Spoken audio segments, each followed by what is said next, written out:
பிரியமானவர்களே, கர்த்தருடைய பரிசுத்த நாமத்தில் உங்கள் அனைவருக்கும் ஸ்தோத்திரம். முன்னே செல்லக்கூடிய விசுவாசமும் பின்னோக்கி பார்க்கக்கூடிய மனதை குறித்து நாம் தியானிக்க போகிறோம். விசுவாசத்தின் பயணம் என்பது இரண்டாக பிரிக்கப்படுகிறது. ஒன்று முன்னே செல்லக்கூடிய பயணம், இன்னொன்று பின்னே செல்லக்கூடிய பயணம். இங்க அப்போஸ்தலர் 16, 13, 14 லித்தியாள் என்ற ஒரு ஸ்திரியை குறித்து நாம் தியானிக்க போகிறோம். இந்த அதிகாரம் முழுவதும் வாசித்து பார்த்தால் நமக்கு தெரியும். இங்க பவுலும் சீலாவும் பட்டணங்கள் தோறும் அப்போஸ்தலர்களாலும் மூப்பர்களாலும் விதிக்கப்பட்ட சட்ட திட்டத்திற்கு கீழ்ப்படிந்தவர்களாய், யூதர்கள் அல்லாத ஜென்டைல் ஜனங்களாகிய அவர்களிடத்தில் தேவனுடைய வார்த்தையை சொல்லக்கூடியவர்களாய் உபதேசித்துக் கொண்டிருந்த பொழுது ஜனங்கள் தேவன் மேல் விசுவாசம் உள்ளவர்களாய் சபையிலே அதிகமான ஜனங்கள் பெருகி கொண்டிருந்தார்கள் என்று நாம் பார்க்கிறோம். இவர்கள் பிரிகியா கலாத்திய தேசத்திற்கு போய் அங்கே ஆசியாவிலே இவர்கள் தேவனுடைய வார்த்தையை சொல்லும்படி பிரயாசப்பட்ட போது பரிசுத்த ஆவியானவர் இவர்களை தடை செய்தார். மீண்டுமாய் இவர்கள் மிசியா தேசத்திற்கு போய் அங்கே பித்தினியா நாட்டிற்கு போகும்படி மீண்டுமாய் அவர்கள் பிரயாசப்படும் பொழுது மீண்டும் பரிசுத்த ஆவியானவர் இவர்களை போகக்கூடாது என்று தடை செய்கிறார். அதனால் இவர்கள் மீசியா பக்கமாய் போய் துரோபுக்கு போய் சேர்கிறார்கள். துரோபிலே பவுல் ராத்திரியில அவர் அங்கு இருக்கும் பொழுது மக்தோனியா தேசத்து ஒரு மனிதன் வந்து அவர் கண் முன்பாக நின்று எங்களுக்கு சகாயம் செய்யும், உதவி செய்ய வாரும் என்று அவரை வேண்டி கேட்டுக்கொள்வதாக அவர் தரிசனத்தில் காண்கிறார். அப்பொழுது அவர் அறிந்து கொள்கிறார், தேவன் என்னை மக்தோனியா தேசத்திற்கு போக சொல்கிறார் என்று.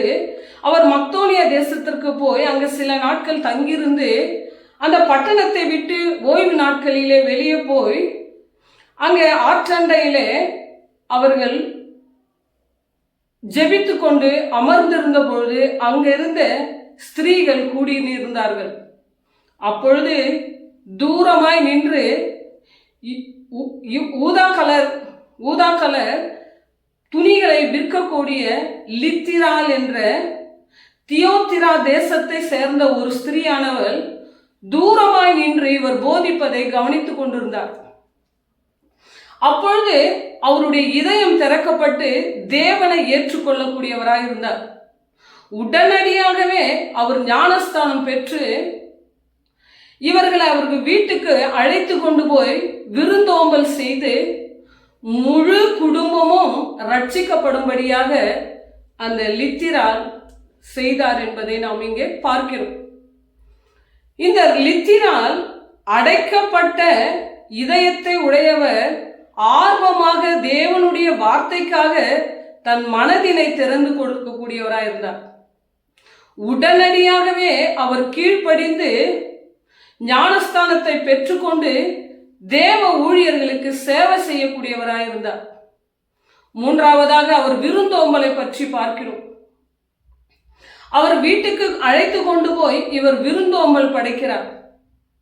இந்த விருந்தோம்பல் என்பது நம்ம தமிழ் கலாச்சாரத்தில இது மரபின்படி விருந்தோம்பல் பற்றி அதிகமாய் பேசப்பட்டு இருக்கிறது. தமிழ் கதைகளில கூட விருந்து படைக்கும் பொழுது அவர் வீட்டுக்குள்ள ஒரு மகன் மரித்து போகும் பொழுது அவனை பாயில் சுற்றி மூலையில வைத்துவிட்டு கணவனும் மனைவியுமா சேர்ந்து வீட்டுக்கு வந்த விருந்தாளிக்கு அவர்கள் விருந்து படைக்கிறார்கள் என்பதை நாம் இங்கே வழக்கத்தில் கேட்டிருக்க கூடும். இப்பேற்பட்ட இந்த விருந்தோம்பலுக்காக நாம் மிகவும் முக்கியத்துவம் கொடுக்கக்கூடியவர்களாக இருக்கிறோம். ஏனென்றால் இது பக்தி நிலையையும் கொடுக்கக்கூடிய மனதினையும் உபசரிக்கக்கூடிய அந்த அன்பும் இங்கே வெளிப்படுகிறது. இது மனிதனுடைய குணங்களிலே இது மேன்மையான குணமாய் இருக்கிறபடியால் இப்பேற்பட்ட குணமுடையவளாய் லித்திராள் இருந்தாள் என்பதை நாம் இங்கே பார்க்கிறோம். அதனுடைய முடிவு என்னவா இருந்தது என்றால் அவருடைய குடும்பமும் அவரும் பாவத்திலிருந்து சாபத்திலிருந்து முழுமையாக ரட்சிக்கப்பட்டு இயேசு கிறிஸ்துவின் ஆசீர்வாதத்தை பெற்றுக்கொள்ளக்கூடியவர்களாய் இருந்தார்கள். நாம் இரண்டாக திரும்பி பார்க்கக்கூடிய மனமுடையவர் லோத்தின் மனைவியை குறித்து பார்க்க போகிறோம். லோத்தின் மனைவியும் 2 மகள்களையும் சோதேமை விட்டு ஓடி போகும்படி தேவ தூதர்களால் சொல்லப்பட்டிருந்த பொழுது அவர்கள் ஓடிக்கொண்டிருக்கும் பொழுது லோத்தின் மனைவி அதை அலட்சியம் செய்து திரும்பி பார்த்து விட்டார். பின்னோக்கி விசுவாசத்தை பின்னோக்கி அவர் திரும்பி பார்த்தார். லோத்தின் மனைவிக்கு தெளிவாக தெரியும் தேவனுடைய கட்டளை என்னவென்று. தெரிந்த பொழுதும் அவர் அதை அலட்சியம் செய்து பின்னாக திரும்பி பார்த்து அவர் உப்பு தூணாய் மாறினார் என்று நமக்கு தெரியும். இரண்டாவதாக, அவருடைய வாழ்க்கையில பழைய பாவமான ஆசைகள், அங்க இருந்த அழகு, செல்வம், பொருள், வசதியான வாழ்க்கை சோதேமில் இருந்ததினால் அதை அவரால் விட்டுவிட முடியாமல் சோதேமின் மேன்மையின் வாழ்க்கையை திரும்பி பார்க்கும்படி அவர் பார்த்து உப்பு தூணாய் மாறி போனார். மூன்றாவதாக அவரை நாம் பார்ப்போமானால் அவருடைய வாழ்க்கையின் முடிவு என்னவா இருந்தது என்றால், அவர் வாழ்க்கையின் விசுவாசம் அங்கே முடிந்து போய்விட்டு அவருடைய வாழ்க்கையும் முடிந்து போயிற்று. இப்பேற்பட்ட ஆசை உடையவராய் உலக ஆசையிலே திரும்பி பார்த்து தன் வாழ்க்கையை அவர் முடித்துக் கொள்ளக்கூடியவராய் நாம் பார்க்கிறோம். இங்க நாம் லித்திராலோட லோத்து மனைவியை ஒப்பிட்டு பார்க்கக்கூடியவர்களாக இருக்கிறோம். லித்திரால் அடைக்கப்பட்ட கதவுகளை போன்ற மனம் இருந்த பொழுதும் தேவனுடைய வார்த்தையை ஏற்றுக்கொள்ளும்படி அவர் மனதை அவர் திறந்து கொடுத்தார். உலகத்தின் பாவத்தின் ஆசையினாலே லோத்தின் மனைவி அதை அலட்சியம் செய்ததினால் பின்னாக திரும்பி பார்த்து அவர் உப்பு தூணாய் மாறி போனார். லித்திரால் தன் மனதினை தேவனுக்கு திறந்து கொடுத்ததினால் அவர் இன்னும் முன்னே போகக்கூடியவராய் இருந்தார். ஆனால் லோத்தினுடைய மனைவியோ தன் வாழ்க்கையில திரும்பி பார்த்ததினால் தன் குடும்பத்தையும் இழந்து தன் வாழ்வும் முடிந்து போனது. அது மாத்திரமல்ல, லோத்தினுடைய மனைவியினுடைய வாழ்க்கை நமக்கு எச்சரிப்பையும் விழிப்புணர்வையும் தரக்கூடியதா இருக்கிறது. லித்திரால் தேவனிடத்தில் மனதை திறந்ததினால் அவர் ஆசீர்வாதத்தை பெற்றுக்கொண்டார். லோத்தின் மனைவியோ தன் வாழ்க்கையின் தன் குடும்பத்தை இழந்து தன் வாழ்வு திடீரென அவர் வாழ்வில் தீர்வு முடிந்து போய்விட்டு நம்மளுடைய வாழ்க்கையை நாம் வருவோம். நாம் எப்பேற்பட்டவர்களாக இருக்கிறோம்? நம் வாழ்க்கையில லித்திராலை போல் சத்தியத்தை ஏற்றுக்கொண்ட இதயத்தை உடையவர்களாய் தேவனுக்கு கீழ்ப்படிந்து முன்னே செல்லக்கூடிய ஜனங்களாய் இருக்கிறோமா?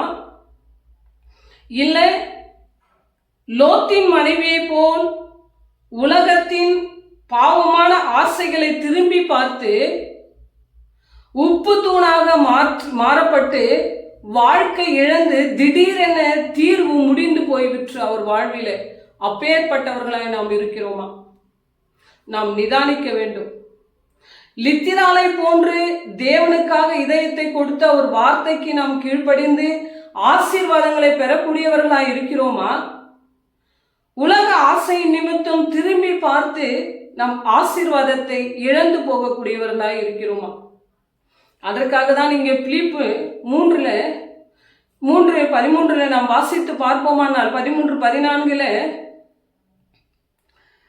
பின்னானதை மறந்து முன்னானதை நாடி இயேசு கிறிஸ்துவுக்குள் தேவன் அழைத்த பரம அழைப்பின் பந்தய பொருளை நாம் பெற்றுக் கொள்வதற்கு இலக்கை நோக்கி தொடரக்கூடியவர்களாய் பழைய பாவமான உலகத்தின் ஆசையை பின்னே வைத்து பந்தய பொருளாகிய நித்திய ஜீவனை நாம் சுதந்திரித்துக் கொள்ள வேண்டுமானால் சிலுவையை நம் முன்னே வைத்து முன்னே நடக்கக்கூடியவர்களாய் இருக்க வேண்டும் என்பதை மறந்துவிடக்கூடாது. பிரியமானவர்களே, கர்த்தர் தான் இந்த வார்த்தைகளை எல்லாம் ஆசீர்வதிப்பாராக. பிதாவாகிய தேவனாலும் கர்த்தராகிய இயேசு கிறிஸ்துவினாலும் உங்கள் அனைவருக்கும் கிருபையும் சமாதானமும் என்றென்றும் உங்களோடு கூட மாத்திரமே இருப்பதாக. ஆமென்.